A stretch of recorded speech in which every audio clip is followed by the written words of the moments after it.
Now students, see, in our last lecture, our discussion was here, dipole, AB is a dipole of length twice A and P is the axial point. The figure is with you already and this expression is also with you. We have already done the calculations are with you also, and you might remember we are coming to this point K into Q 4RA divided by R square minus A square whole square. Then now we proceed in this. What we can write? K, here we write in this twice QA into twice R divided by R square minus A square whole square. You just check it. What we have done? K as it is here twice QA into twice R divided by this. And I hope you are agreed that K into, here we write in place of twice QA it is P into twice R divided by R square minus A square whole square. Here we write as P is equal to twice QA, already discussed. So final expression EP must be equal to 1 by 4 pi epsilon naught into, it is twice PR divided by R square minus A square whole square. Look, this is the final expression. 1 by 4 pi epsilon naught twice PR divided by R square minus A square whole square. Okay, we are getting this now. If I consider a special case of it, I want to discuss a special case. What is the special case? In case of the molecular dipoles, or in case of the dipoles having very small length. Molecular dipoles, I think from the knowledge of chemistry, you must be knowing that there are molecules like H2O, HCl, etc., which are having the dipole moments. So these are the molecular dipoles. So in case of the molecular dipoles,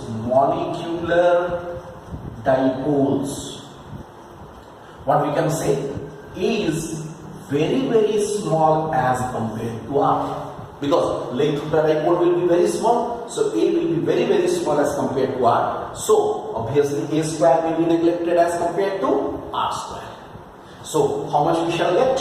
In that case, I write EP dash 1 by 4 pi epsilon naught into twice PR divided by, I hope I can write R to the power 4 because A square is neglected. So R square and whole power square, R to the power 4. So this will be cancelled. We are getting R cube, means our final expression becomes 1 by 4 pi epsilon naught twice P by R cube. Look at this. We are getting EP dash. It is a special case in case of the molecular dipoles. So, students, if in any question it is mentioned that it is a small dipole or it is mentioned it is a molecular dipole, you always use this second formula, EP dash. And if you are having a dipole of the finite length, then you use the first formula, that is EP is equal to 1 by 4 pi epsilon naught twice PR by R square minus A square. This is all about the field at the axial point of a dipole. Now the second one. Now second is field at, suppose I want to find out field at the broad on position. Field at the broad position, or you can say it is the equatorial point.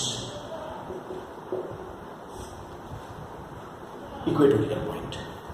First of all, we have to know what is the equatorial point. Look, Let us suppose this is a dipole AB. This is plus Q. This is minus Q.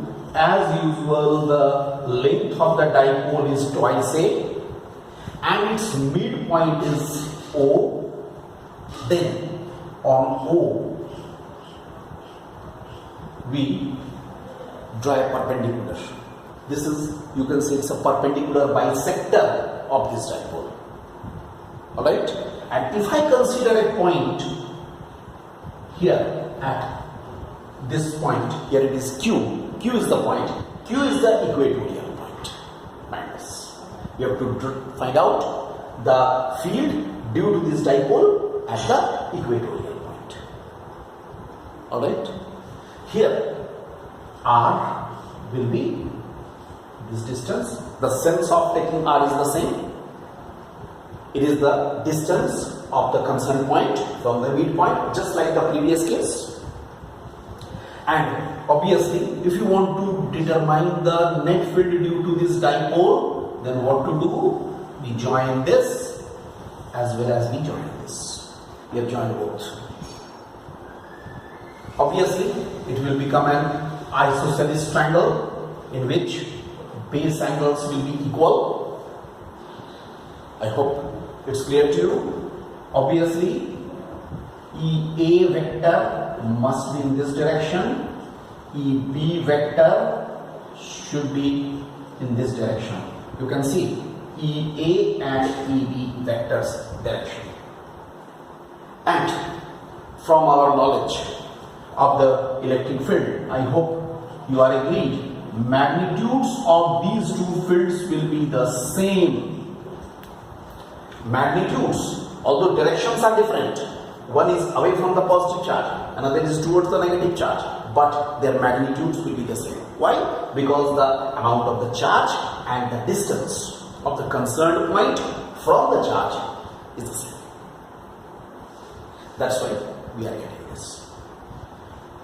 Obviously, according to parallelogram law, you can say its resultant will be like this EQ vector, which will be bisecting the angle between the two fields, field directions.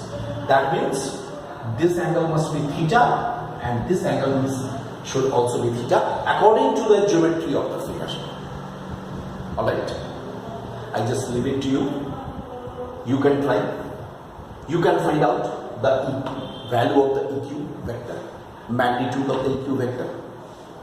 You can find it out either by using the parallelogram law or by resolving EA vector and EB vector into their components. That means by your knowledge of the vectors. Okay? And one more thing, just I tell you, in this figure, axial point, you can understand dipole moment will also be acting in the same direction. I hope all of you are agreed, because negative to positive charge. But in this case, in case of the, as I mentioned in the previous case, axial point, electric field and the dipole moment are in the same direction. And here, dipole moment will be in the opposite direction, P vector, like this. That means, what will happen? Here, electric field and the dipole moment are in anti-parallel. Isn't it? Here plus Q, minus Q to plus Q, anti-parallel. These are short questions, may be asked in CBSE also. So be careful. So you will, I hope you can complete this discussion yourself.